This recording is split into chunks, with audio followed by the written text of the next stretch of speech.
We welcome those of you who are with us this morning worshiping on YouTube from home. We're glad that you're here. We've already discussed the joys and concerns of our congregation, invite you to keep us informed of things going on in your life and your loved ones. And right now we're going to stand and sing one of the great hymns of the faith, Great is Thy Faithfulness.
This week we transitioned from the last 6 weeks of looking at the life of King David and moving directly into the life of his son and his successor as king of the United Kingdom of Israel, his son Solomon. And today we'll kind of look at most of the biographical things about Solomon's life, and then in the next 3 weeks we'll look at some of the writings that are attributed to Solomon, his wisdom, for which he was most famous. Then David lay down with his ancestors and was buried in David's city. He ruled over Israel 40 years, 7 years in Hebron and 33 years in Jerusalem. Solomon sat on the throne of his father David, and his royal power was well established. Now Solomon loved the Lord by walking in the laws of his father David, with the exception that he also sacrificed and burned incense at the shrines. The king went to the great shrine at Gibeon in order to sacrifice there. He used to offer 1,000 entirely burned offerings on that altar. The Lord appeared to Solomon at Gibeon in a dream at night. God said, "Ask whatever you wish, and I'll give it to you." Solomon responded, "You showed so much kindness to your servant, my father David, when he walked before you in truth, righteousness, and with a heart true to you. You've kept this great loyalty and kindness for him and have now given him a son to sit on his throne. And now, Lord my God, you have made me, your servant, king in my father David's place. But I'm young and inexperienced. I know next to nothing. But I'm here, your servant, in the middle of the people you have chosen, a large population that can't do vast size. Please give your servant a discerning mind in order to govern your people and to distinguish good from evil, because no one is able to govern this important people of yours without your help." It pleased the Lord that Solomon had made this request. God said to him, "Because you have asked for this instead of requesting long life, wealth, or victory over your enemies, asking for discernment so as to acquire good judgment, I will now do just what you said. Look, I hereby give you a wise and understanding mind. There has been no one like you before now, nor will there be anyone like you afterward. I now also give you what you didn't ask for, wealth and fame. There won't be a king like you as long as you live.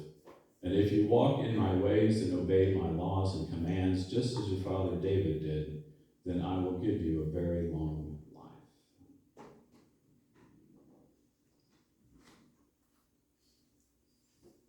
Take just a minute.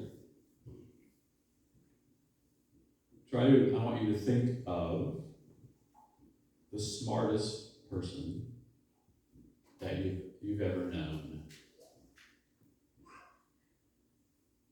Just whatever image that comes. The smartest person you've ever known. You've actually been around them, right? Not like Einstein, unless you knew Einstein. Okay, come on. Now, I would like for you to imagine, to think of the person that you know personally that you would say has the most wisdom of anyone you've ever known.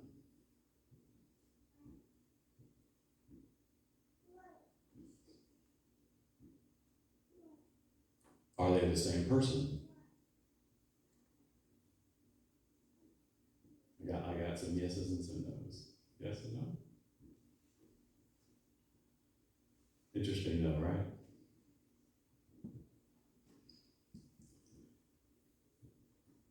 So if you were accepted my invitation to follow along with the CNN series on Sunday nights on the kind of history of the great battles, they call it, in Jerusalem.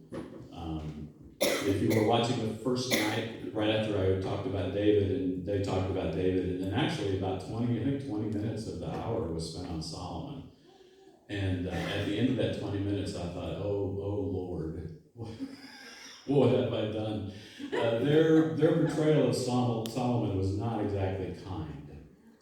It was very critical, and I thought, this doesn't sound right to me. And darn it if they weren't right.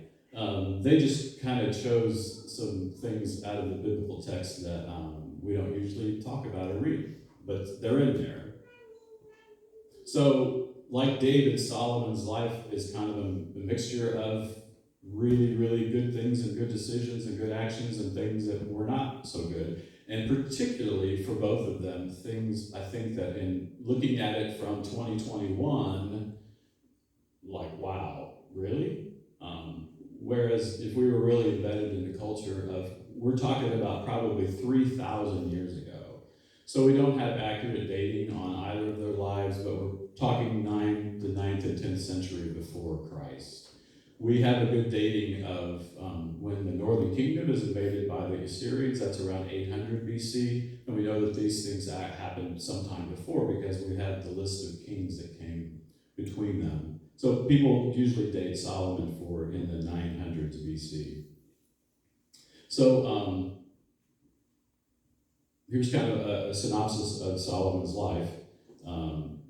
So he takes the throne from his father, which was promised to him before David died. Kind of unusual, but not necessarily. Solomon was the son of Bathsheba, but we know that David had a number of wives and a whole bunch of kids, and Solomon was not the oldest. And so the eldest son in that culture typically would have taken over, but they kind of worked behind the scenes to make sure that Solomon would be the one who took the throne. And he did successfully, although he had one particular rival. And the thing that the CNN documentary really talked about quite a bit is that he spent the early days, weeks, months of his reign pretty much eliminating any competition that he might have. Kind of eliminating anybody that may have been an enemy of his father. And if you just lift that out of context, it doesn't look real good. But the biblical record does show that these kind of military leaders had been somewhat hostile, somewhat averse to David, and King Solomon figured this isn't going to go well for us, and that's a whole different culture in a different world. So that we see fairly on. The elimination of his rivals and people that might cause problems. Solomon early on marries the daughter of Pharaoh, or a daughter of Pharaoh, or somebody from Egypt that was Egyptian, and so he kind of establishes a military political alliance with very powerful people that were right next door. So that was smart. In his lifetime, Solomon does build the temple, which David did not get done. Remember that David has brought the Ark of the Covenant, just the box itself, into Jerusalem, but it doesn't really have a place to live. It's not the right term for it, for people to come and worship Him.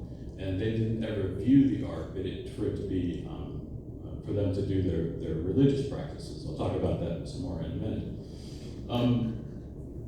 Over the years, I've kind of really maybe overemphasized the belief that the ancient people may have had about how, does God live in this box?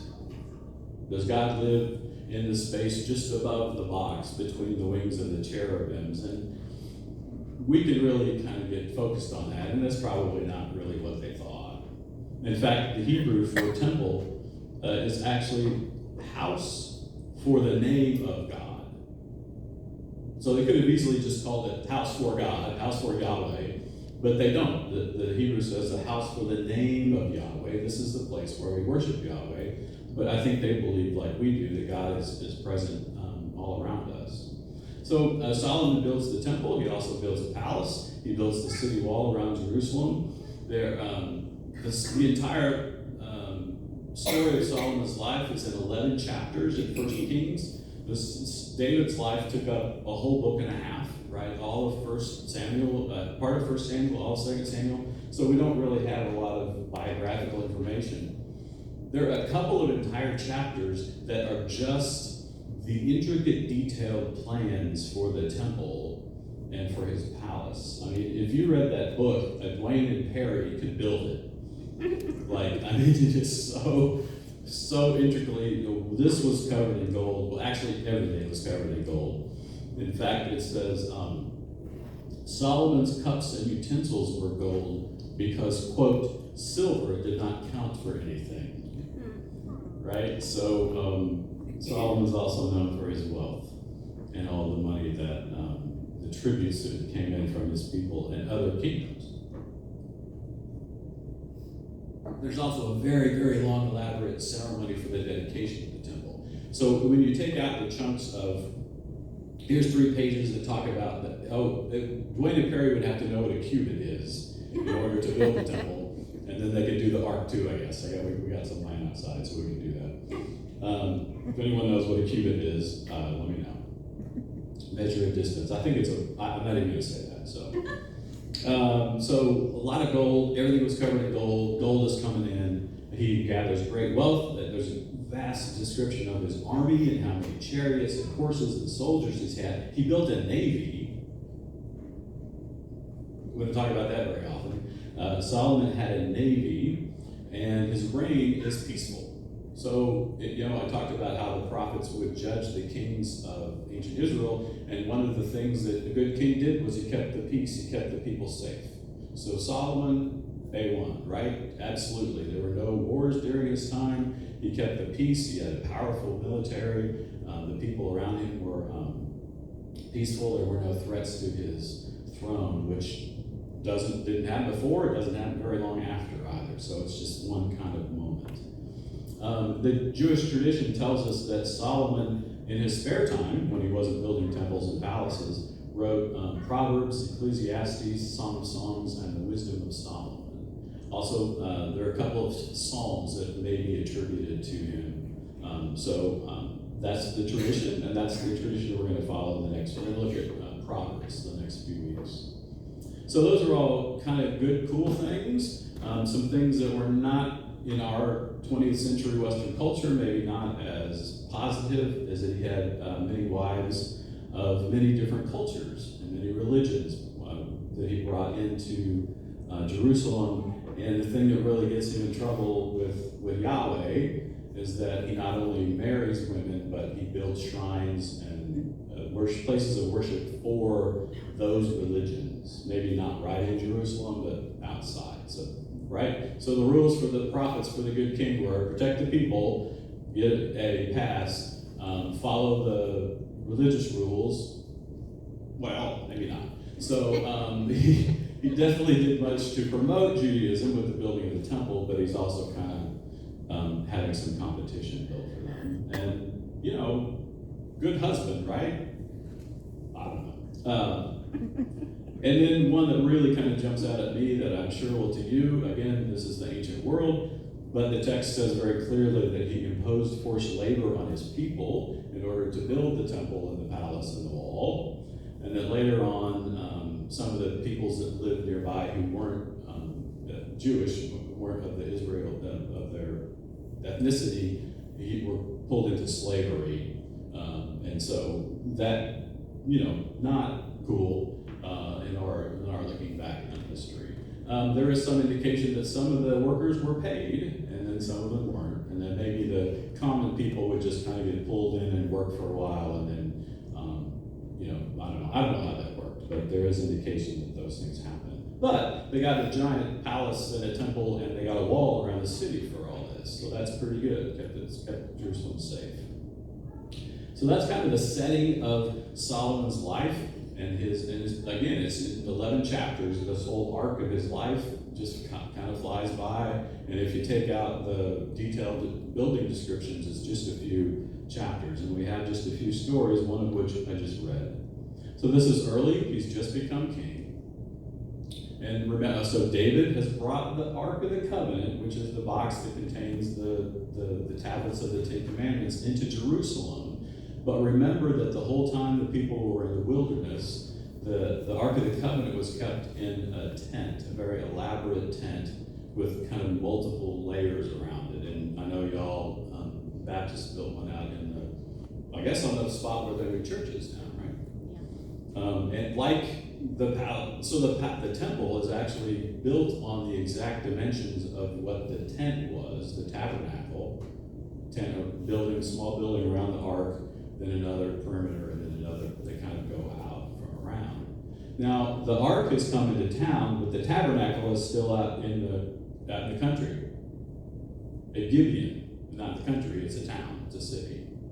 So the place where the Ark of the Covenant used to be is still there. They just took it to Jerusalem.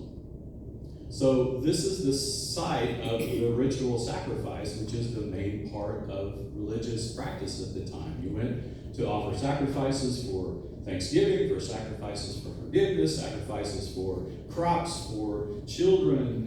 Kind of every act in their life had something to do with offering a sacrifice, and the poor people offered small things that they could afford, and the king, who had everything was made of gold, did lots of sacrifices. And he was still going out to Gibeon, to this place, to do this. Just like, think logistically, right? It's kind of messy.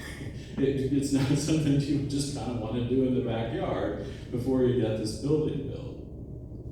But God's name, the presence of God, is somewhere else. Actually, where he lives, right? You could have come out the door and walked around the corner and been in the presence of the Ark of the Covenant, but instead he travels out to another town. And he had a practice of doing this. And these were built on, there were probably multiple sites that were built on the tops of hills. They were called the high places. And we also believe that they may have been religious sites for the other religions who were in the region before the Jewish people came. So there's a little, should you be doing that, Solomon? So there he is, not in Jerusalem, not at the Ark of the Covenant, not in the presence of the tablets of the Ten Commandments, not in the presence of the name of the shrine or the name of God, And God speaks to him. Solomon, what's up? And they have this conversation in a dream. Solomon has this dream where he requests from God. God says, what can I do for you? And he, in the text, says, that I read today, a discerning, or in other translations, a discerning or an understanding mind. God says, that's a good choice. Good for you. I like that. Not only will I give you that, but I'll also give you stuff you didn't ask for. Wealth and power and fame. A discerning and understanding mind. Now, what's really interesting to me is that the Hebrew words that we get in English as discerning or understanding mind, listen to this. The actual literal term is a listening heart. Isn't that cool? The wisdom that God grants Solomon, the knowledge, the wisdom, the whatever it is a listening heart. Would you rather have a discerning or understanding mind, or would you rather have a listening heart? If you're having a problem, would you rather talk to somebody who has a discerning or understanding mind or a listening heart? Yeah, both would be good.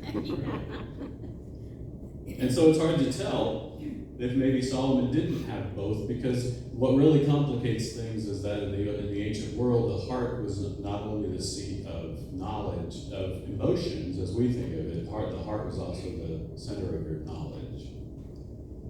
When Jesus is asked the greatest commandment, he says, love the Lord your heart, the Lord your God with all your heart, your mind, your soul, and your strength. Well, in the Hebrew text in Deuteronomy, mind is not in there. It says heart, soul, strength, because they believed that your heart was the seat of your knowledge and your emotions, your smartness and your wisdom. The Greeks later on, the Greek and Romans, separate them a little bit. And that we come from that tradition, right? To us, right? So those of you that said my smart person and my wise person was the same person, wow. And then a lot of you are like, no. What's the joke, right? The genius who doesn't have any common sense, right? We all have been around people who are really, really smart, who have trouble functioning in the world, and then like the 100-year-old Lakota woman, right? Is like, how much knowledge could you gain from someone who had never studied, learned, and yet wisdom is so prevalent in many of those people. So immediately after this text that I just read is the very one of the famous stories about Solomon. It's when the two mothers come to him, and the two mothers come to him. They have both just born a child. They live in the same home, and they come to him, and one of the children has died, and one of the mothers explains in quite a bit of detail about what happened. That as both of the mothers were sleeping, one of them rolled over onto the baby, and the baby, when they woke up the morning, and the baby died. And then the one that's talking accuses the other mother of switching the babies, right? So the one that's talking has said her child died, and she knew it, and she switched them while I was asleep, and when I woke up, I had this child in bed with me who was not alive, and she has my child, and you know the Solomon.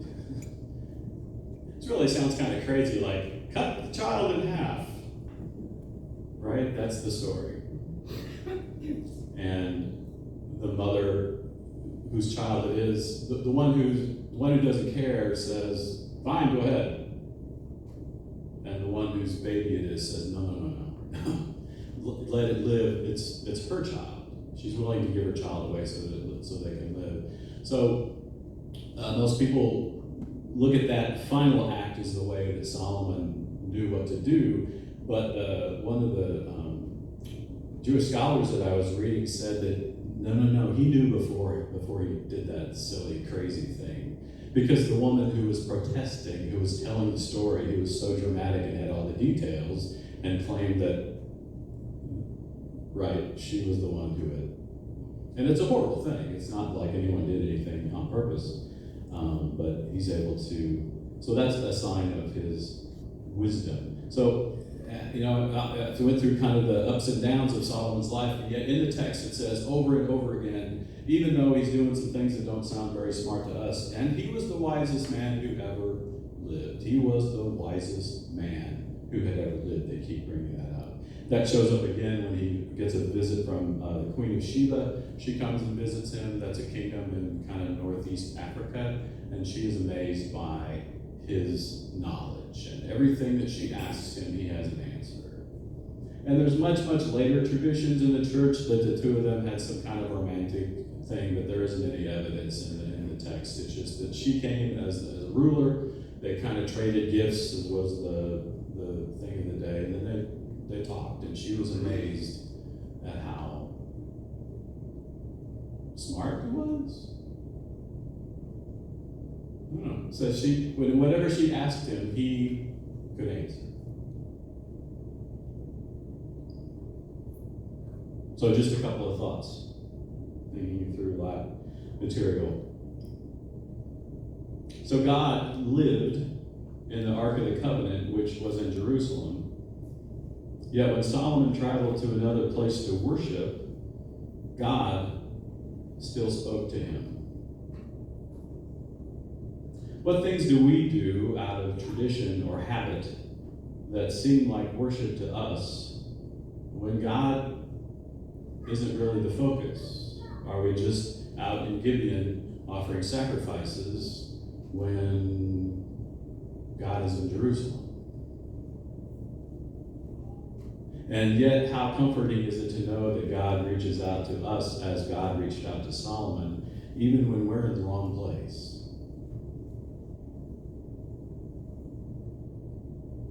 Think of the smartest and the wisest people you thought of earlier.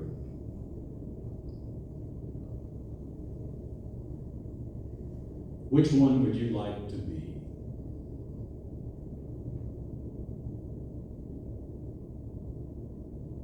Which of those terms might describe God?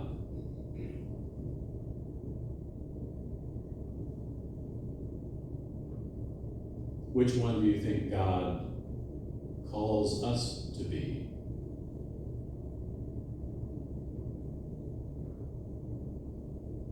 Which is better, a discerning mind or a listening heart?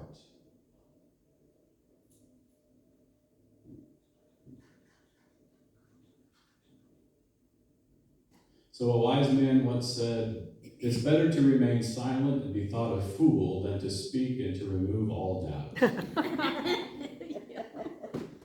Now that wise man might have been Abraham Lincoln, it might have been Mark Twain, it might have been Confucius, because if you look it up, you'll find all of those references. But you'll also find Proverbs 17:28. Even fools who keep silent are considered wise. When they close their lips, they are deemed intelligent. Words from Solomon. Wisdom for today, wisdom for all days. Thanks be to God. Let us pray. Holy wisdom, you granted Solomon's request for an understanding mind and a listening heart, and the knowledge to discern good from evil. Fill us with such understanding and knowledge that we may act as instruments of your loving desire for creation, working with you to transform our conceit into concern for others, our fear into love, our violence into peace, and our brokenness into wholeness. We pray these things in the name of your Son, the Christ, who taught us to pray, Our Father, who art in heaven, hallowed be thy name.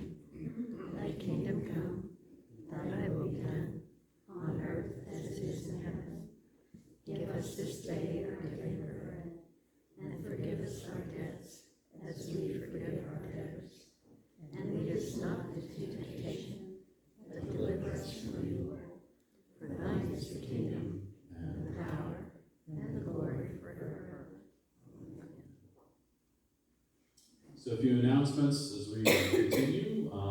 Volunteer opportunity for the Platte County Back to School Fair. Looks like they're packing backpacks tomorrow. I'm guessing that might be a little late to get signed up for that, although reach out if you'd like. Or August 5th, what is that, Thursday? Blood drive on Tuesday afternoon. Appointments preferred can be booked at Save a Life Now. I think all these things went out in the email the other day. We need to recruit some people to help out with our Hillcrest Department sponsorship.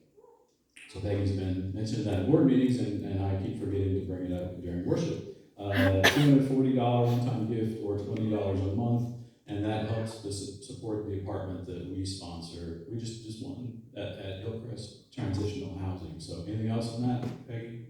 Okay. Sorry.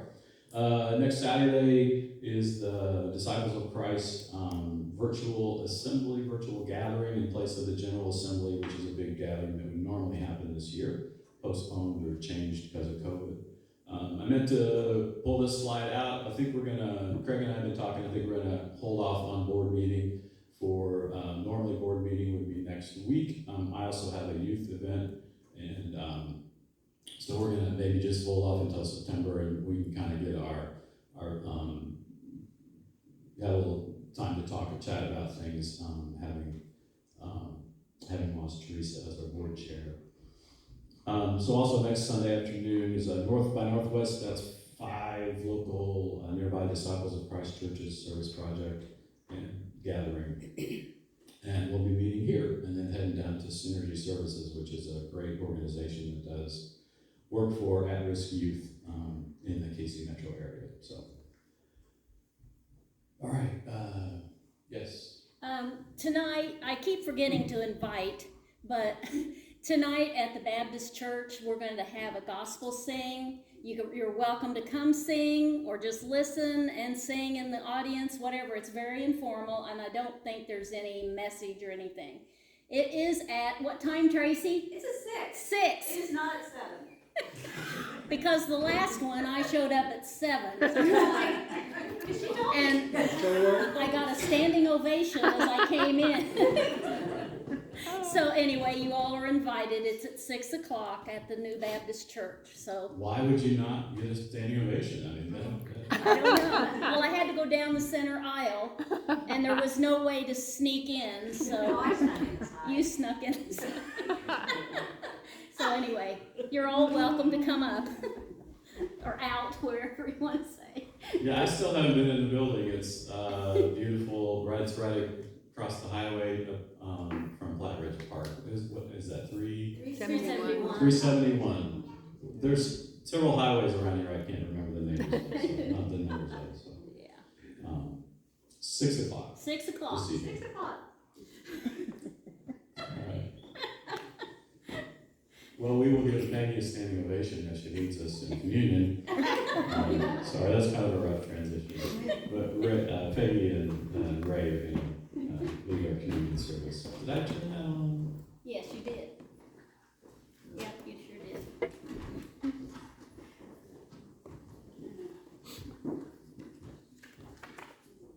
Now as they were eating, Jesus took bread and blessed it and broke it and gave it to his disciples and said, "Take, eat, this is my body."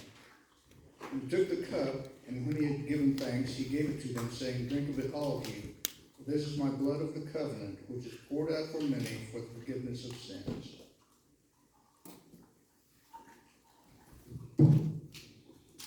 God of time and eternity, we come to the table this morning with hearts full of many emotions: pain, sorrow, confusion, joy, and thanksgiving. You are our source of love, healing, comfort, and forgiveness. As your gift of daily bread sustains our physical lives, may the bread and cup nourish our souls. In memory of Jesus and because of what he means in our lives, we ask for your presence and blessing in our efforts to commit more fully our lives to you. Amen.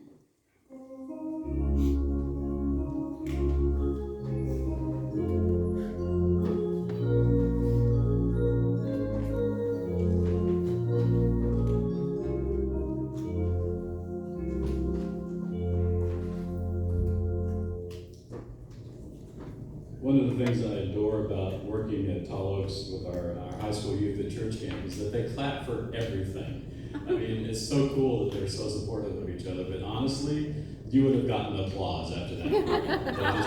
It really bothered me for a while, and I'm like, stop clapping while people are going, we're in worship. And now I just go like, whatever, it's cool. Read the scripture, right? It happens all the time. All right. Maybe we should do that. Let's stand and sing, Be Thou My Vision.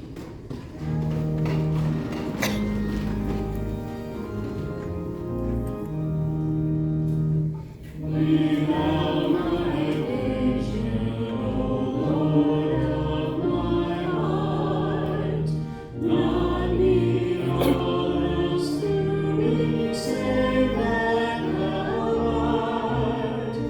Thou my best on my day or my night. When people sleeping, thy presence my light.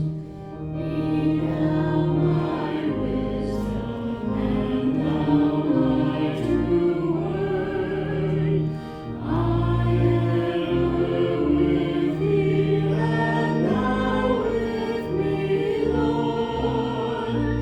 Thou my great Father, I thy true Son. Thou with me dwelling, and I will be one. Riches I need not, nor man's empty praise. Thou my inheritance, now and always. Thou and thou only, first in my heart. My King of heaven, my treasure thou art. Great is thy faithfulness, morning by morning, new mercies I see. All I have needed, your hand has provided.